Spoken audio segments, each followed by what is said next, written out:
Selamat pagi, Bapak, Ibu, dan Saudara yang dikasihi Tuhan kita Yesus Kristus. Berjumpa kembali dengan Gereja Toraja Jemaat Bogor melalui media Renungan Harian Toraya untuk hari ini, Rabu 29 Januari 2025.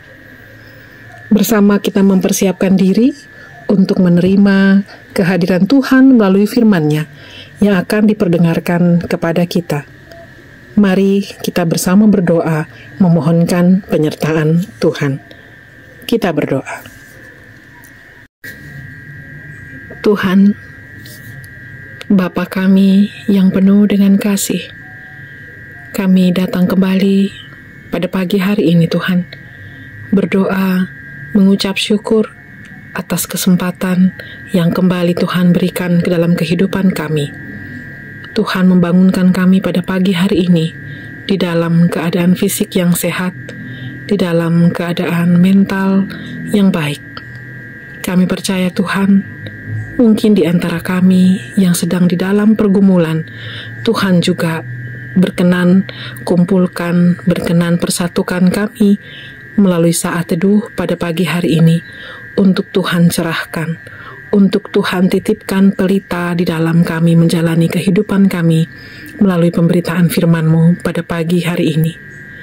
Berkenanlah Bapa memberkati heningnya pagi ini dengan karunia, hikmat, dan pengertian bagi setiap kami, agar pengajaran yang disampaikan boleh kami mengerti dan boleh kami jadikan pegangan hidup kami di dalam menjalani hari ini.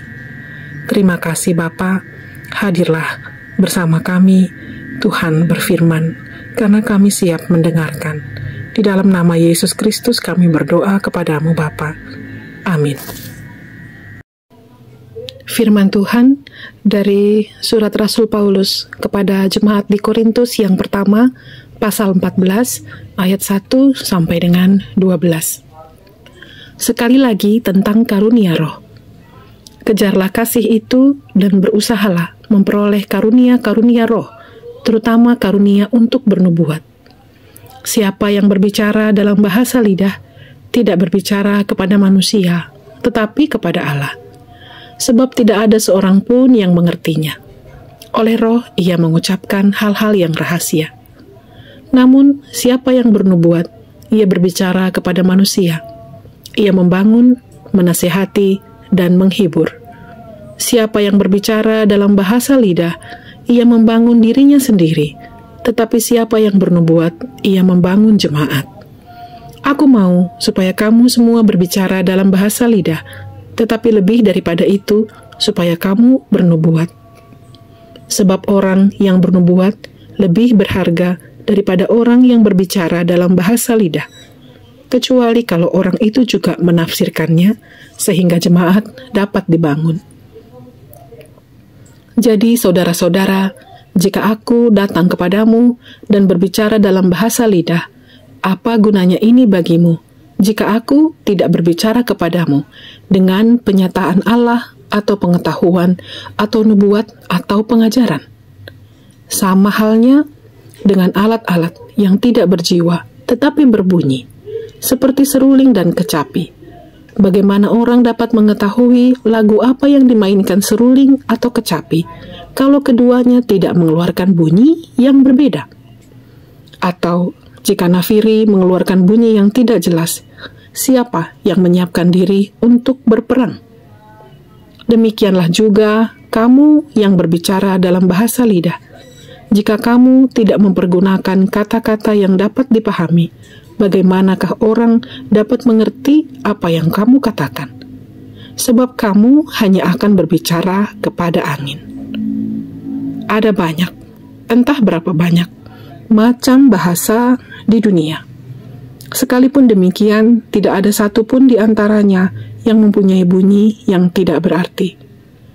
Namun, jika aku tidak mengetahui arti bahasa itu, aku menjadi orang asing bagi dia yang mempergunakannya, dan dia orang asing bagiku. Demikian pula dengan kamu. Kamu memang berusaha memperoleh karunia-karunia roh, tetapi lebih daripada itu, hendaklah kamu berusaha mempergunakannya untuk membangun jemaat. Amin. Demikian firman Tuhan. Diperlengkapi untuk kemuliaan Kristus. Disorongan Pak Kamase Lana Pemalakbi Kristus. Tidak semua hal yang bermanfaat bagi seseorang juga bermanfaat bagi orang lain. Namun hal tersebut juga bukan berarti sama sekali tidak ada manfaatnya. Salah satu persoalan menonjol di Jemaat Korintus yang disoroti Rasul Paulus, yakni persoalan karunia dalam hubungannya dengan kerendahan hati. Karena itu dalam bagian pembacaan hari ini, Rasul Paulus masih membicarakan tentang karunia-karunia yang telah dimulai sebelumnya pada pasal 12. Pada pasal 12, Rasul Paulus telah memberikan pemahaman dasar bahwa segala karunia yang ada pada diri seseorang berasal dari satu sumber, rupa-rupa karunia tetapi satu roh, dan bahwa semua anggota jemaat merupakan bagian-bagian dari satu tubuh, yakni tubuh Kristus. Itu berarti bahwa setiap orang yang adalah anggota tubuh memiliki fungsi dan peran dalam pembangunan tubuh Kristus. Dalam hal ini, penting untuk dipahami bahwa Tuhan tidak mungkin salah dalam menempatkan seseorang pada fungsi dan perannya masing-masing. Dengan kata lain, tidak ada yang salah ketika seseorang berada di tempat yang Tuhan karuniakan. Inilah yang menjadi dasar untuk memahami bahwa apapun karunia yang Tuhan anugerahkan kepada seseorang tidak bisa dijadikan dasar untuk memegahkan diri sembari menganggap yang lain lebih rendah. Sebaliknya, dalam teks pembacaan hari ini, Rasul Paulus justru menekankan manfaat dari karunia-karunia yang diterima seseorang, sebagaimana tertulis di dalam ayat 4 dan ayat 12. Karunia yang berbeda bukanlah alasan untuk menciptakan persaingan dan perpecahan. Sebaliknya, karunia yang berbeda justru menjadi alasan untuk menciptakan kesatuan yang saling menopang, untuk pembangunan sebagai satu kesatuan yang terus bertumbuh ke arah yang dikehendaki Kristus. Selanjutnya, setiap karunia akan dikatakan bermanfaat jika dipergunakan dengan baik untuk pembangunan jemaat Tuhan. Pertanyaan pentingnya, apakah saya telah menggunakan dengan maksimal karunia yang ada pada saya untuk pembangunan tubuh Kristus? Amin.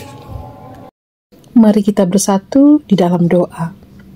Firman-Mu Tuhan menjadi pelita bagi hidup kami, dan bahwa di dalam persimpangan jalan yang kerap kami temui dalam keseharian kami, Tuhan memberikan kami petunjuk melalui sabda-sabda-Mu bagi kami.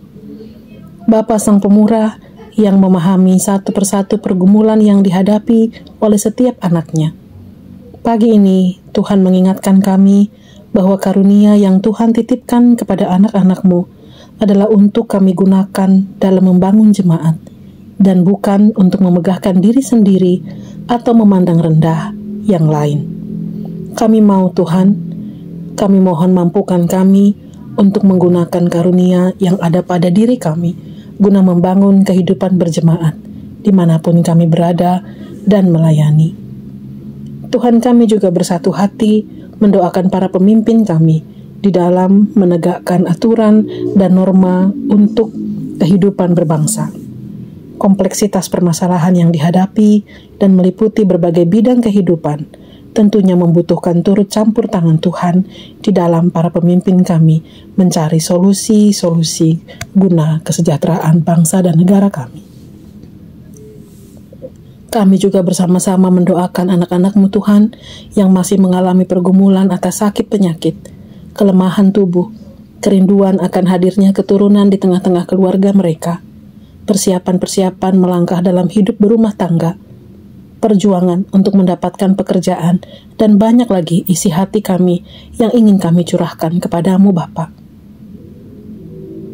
Kami bersyukur karena memiliki Bapa yang tidak pernah kurang di dalam menopang dan mengasihi kami, Bapa yang mengerti bagaimana menjawab doa kami, dan Bapa yang tidak pernah keliru menjawab pinta dan harap kami.